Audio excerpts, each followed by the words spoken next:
Pour le pire, jamais pour le meilleur. En Afrique pour les femmes, telle est la devise du mariage. J'entends encore ces mères traduire la polygamie en bambara, s'adressant à une très jeune épouse. Ton mari dit qu'il mariera d'autres femmes s'il en aura les moyens. Je la vois encore cette jeune épouse, je vois encore pâlir son visage angélique. J'entends encore sa voix cassée, je l'entends encore. La femme résignée d'Afrique, l'épouse idéale d'Afrique qui répond: oui, je suis d'accord. Les mères par les liens sacrés du mariage unissent les deux époux. L'imam les bénit, la foule des parents et des amis applaudit. Pour le pire, jamais pour le meilleur. En Afrique pour les femmes, telle est la devise du mariage. Une seule année de mariage suffit à la bonne épouse de faire ses preuves. Sans enfant, expire ses délais de grâce. Automatiquement, absolument elle est coupable. Coupable de lèse-majesté, en tout cas sa peine n'en vaudra pas moins. Le mari doit divorcer, se remarier dans le meilleur des cas. Sa maman brûlante d'impatience de tenir dans ses bras son petit mari ou sa petite coépouse.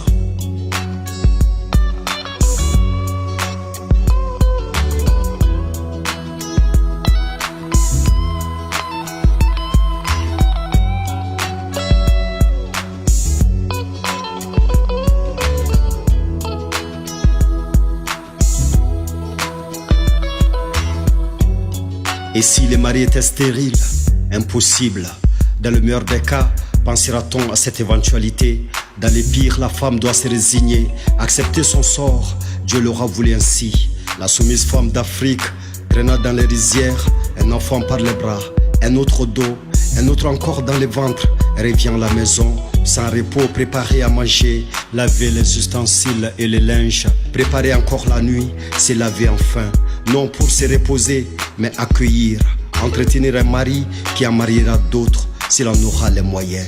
Telle est la volonté de Dieu, en tout cas celle des hommes, celle de la société tout entière, pour que soient bénis les enfants. Pour le pire, jamais pour le meilleur. En Afrique pour les femmes, telle est la devise du mariage. La bonne épouse d'Afrique est celle dont les enfants réussissent, ceux de l'insoumise n'appartenant qu'à elle seule, n'accouchant que des souris.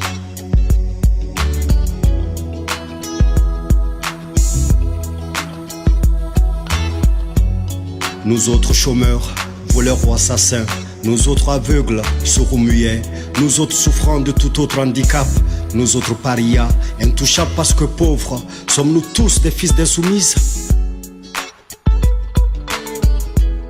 Cette femme-là, ma sœur, cette femme d'Afrique qui doit se contenter de voir son mari 2 nuits sur 4 ou 6 et même sur 8, cette femme-là, c'est déjà ta mère, c'est déjà ta sœur, c'est toi-même un jour.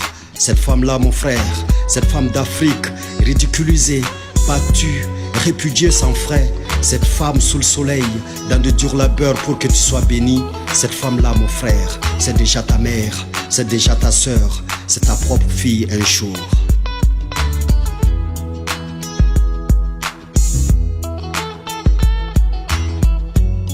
Mes frères, mes sœurs, vous qui ferez les hommes de demain, au moins faites écrire dans nos codes que pour les femmes, la devise du mariage est toujours pour le pire, jamais pour le meilleur. Là, vous serez meilleur, car ainsi votre devise pour le mariage ne sera pas un slogan.